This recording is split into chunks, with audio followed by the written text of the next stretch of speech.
8 fakta rencana sidang Ferdy Sambo yang akan digelar pekan depan. Berkas dakwaan kasus pembunuhan berencana oleh mantan Kepala Divisi Propam Polri, Ferdy Sambo, dan 10 tersangka lainnya telah dilimpahkan Kejaksaan Negeri Jakarta Selatan ke Pengadilan Negeri Jakarta Selatan, Senin, 10 Oktober 2022. Ada 2 macam berkas yang dilimpahkan jaksa ke pengadilan, yaitu terkait pembunuhan berencana dan perintangan penyidikan atau obstruction of justice dalam penanganan kasus kematian Brigadir Nofriansyah Yosua Huta Barat atau Brigadir J. Berkas-berkas bertumpuk bersampul merah dan merah jambut itu dibawa oleh beberapa jaksa dengan menggunakan mobil Kijang Innova warna hitam, kemarin sore. Setelah berkas diregistrasi, Pengadilan Negeri Jakarta Selatan menyusun tim yang menangani persidangan serta merilis jadwal sidang. Berikut beberapa fakta yang dirangkum Kompas.com dalam kegiatan pelimpahan kemarin. 1. Sidang perdana digelar 17 Oktober mengacu pada SIP, sidang kasus pembunuhan berencana dan obstruction of justice dengan terdakwa Ferdy Sambo bakal digelar pada Senin, 17 Oktober 2022. Sidang dengan nomor perkara 796 PID B 2022 PN Jakarta, sel ini bakal dimulai pada pukul 10 WIB sampai selesai. Adapun penuntut umum dalam sidang perdana ini adalah Doni M. Sani. Selain Ferdy Sambo, 3 orang tersangka kasus pembunuhan berencana lainnya juga disidangkan di hari yang sama, yakni istri Ferdy Sambo Putri Chandrawati, Kuat Maruf, dan Ricky Rizal. Ferdy Sambo, Ibu Pisi, Putri Chandrawati, KM, Kuat Maruf, dan RR, Ricky Rizal, Pak Wakil, Wahyu Iman Santosa yang menyidangkan. Senin 17 Oktober 2022, kata Humas PN Jakarta Selatan Juyamto kepada wartawan. Sementara, sidang untuk Barada Richard Eliezer atau Baradae digelar sehari setelahnya. Lalu sidang untuk tersangka obstruction of justice dilaksanakan sehari setelah sidang Baradae. Sidang perdana, Baradae, dilaksanakan pada Selasa 18 Oktober 2022. Kalau yang obstruction of justice, Rabu 19 Oktober 2022, sebutnya 2 dibagi 3 majelis. Adapun sejauh ini, PN Jaksel sudah menetapkan 3 tim majelis hakim untuk memimpin sidang pembunuhan berencana dan obstruction of justice kasus Brigadir J ini. Juyamto merinci, tim majelis hakim yang diketuai Wahyu Iman dan beranggotakan Morgan Simanjuntak dan Alimin Ribut Sujono bakal memimpin sidang kasus pembunuhan berencana sekaligus obstruction of justice dengan terdakwa Ferdy Sambo. Kemudian, terdakwa kasus pembunuhan berencana lainnya, yakni Putri Chandrawati, Baradae, Kuat Maruf, dan Bribka RR. Ferdy Sambo, Richard Eliezer, Putri Chandrawati, Kuat Maruf, Ketua Majelis, KM, Wahyu Iman Santosa, rinci Juyamto. Sementara sidang perkara obstruction of justice dengan terdakwa Arif Rahman, Agus Nurpatria, dan Hendra Kurniawan akan dipimpin oleh majelis hakim yang diketuai oleh Ahmad Suhal dengan anggota Juyamto dan Hendra Yuristiawan. Selanjutnya, tim majelis hakim yang diketuai oleh Afrizal Hadi dengan anggota Ari Muladi dan M. Ramdes bakal memimpin sidang perkara obstruction of justice dengan terdakwa Cak Putranto, Ivan, dan Baikuni.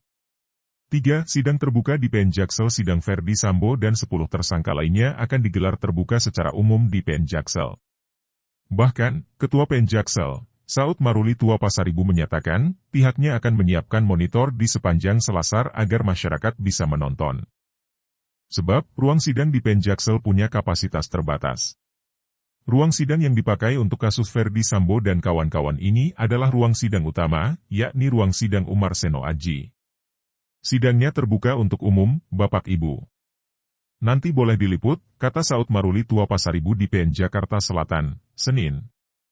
4. Sidang digelar offline. Selain terbuka, sidang kasus tersebut rencananya digelar secara offline. Artinya seluruh tersangka akan dihadirkan di PN Jaksel saat menjalani sidang masing-masing.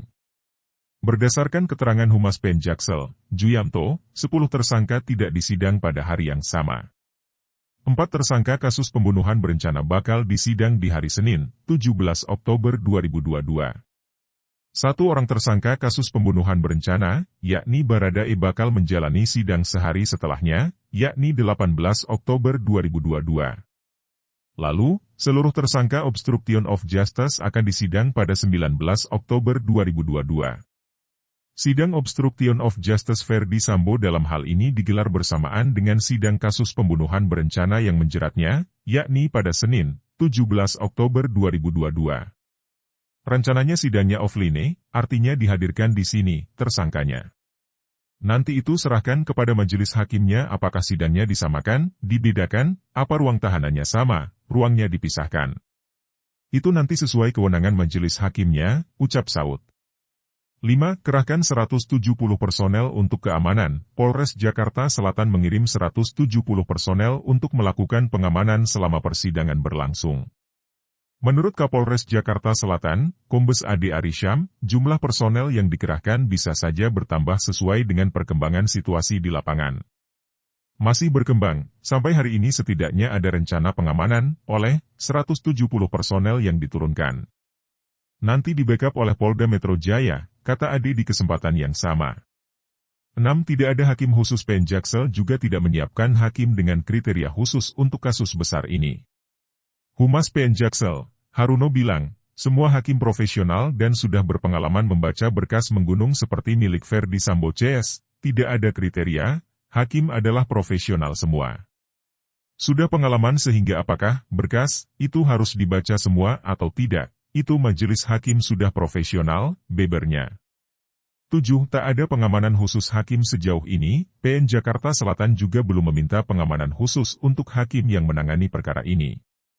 Haruno mengatakan, pengamanan yang dikoordinasikan dengan Polres Jakarta Selatan bersifat menyeluruh untuk PN Jaksel. Untuk di persidangan tidak ada pengamanan khusus kepada hakim, artinya menyeluruh bahkan kantor, ucap Haruno di kesempatan yang sama. Untuk pengamanan menyeluruh tersebut, pihaknya bakal berkirim surat kepada Polres Jakarta Selatan. Di sisi lain, Komisi Yudisial yang sebelumnya juga berencana menyiapkan safe house untuk hakim, batal melakukannya, berdasarkan hasil koordinasi kedua belah pihak. KAI sudah mendatangi dan melakukan koordinasi dengan pihak Pengadilan Negeri Jakarta Selatan hari ini. Keterangan yang diperoleh adalah bahwa lokasi persidangan akan tetap berada dalam wilayah Pengadilan Negeri Jakarta Selatan, ujar Miko kepada Kompas.com, Senin. 8.30 jaksa dikerahkan dari pihak Kejaksaan Negeri, Kejari, Jaksel, 30 jaksa penuntut umum, JPU, dikerahkan untuk sidang kasus pembunuhan berencana Ferdi Sambo CS. Kajari Jaksel Syarif Sulaiman Nahdi memastikan bahwa para JPU yang ditugaskan akan bekerja dengan baik. Di sisi lain, ia mengapresiasi langkah Komisi Kejaksaan yang ingin mengawasi kinerja jaksa. Kalau JPU nanti nanti kita sampaikan. Tapi yang jelas kalau 20-an ada. Sekitar 20-30 JPU. Itu dulu, kata Syarif. 8. Komjak tunjuk 5 orang. Komjak sendiri telah menunjuk 5 orang anggota untuk memantau langsung sidang kasus pembunuhan berencana tersebut. 5 orang yang ditugaskan memantau langsung adalah Wakil Ketua Komisi Kejaksaan Babul Hoir Harahap, Komisioner Komisi Kejaksaan Resi Anna Napitupulu, dan Sekretaris Komisi Kejaksaan Bambang Widarto. Lalu, anggota Komisi Kejaksaan Batara Ibnu Reza, dan anggota Komisi Kejaksaan Andi Nurwinah. Kami tentu dalam rapat kami sudah memutuskan akan ada 5 orang komisioner yang akan ditugaskan untuk melakukan pemantauan langsung, ucap Ketua Komjak RI Barita Simanjuntak di Pengadilan Negeri Jakarta Selatan. Pemantauan langsung diperlukan untuk melihat, mendengar, dan dinamika yang terjadi di ruang sidang. Nantinya, pantauan itu akan menjadi bahan-bahan penting agar Komjak bisa memberikan catatan apa yang perlu ditindaklanjuti.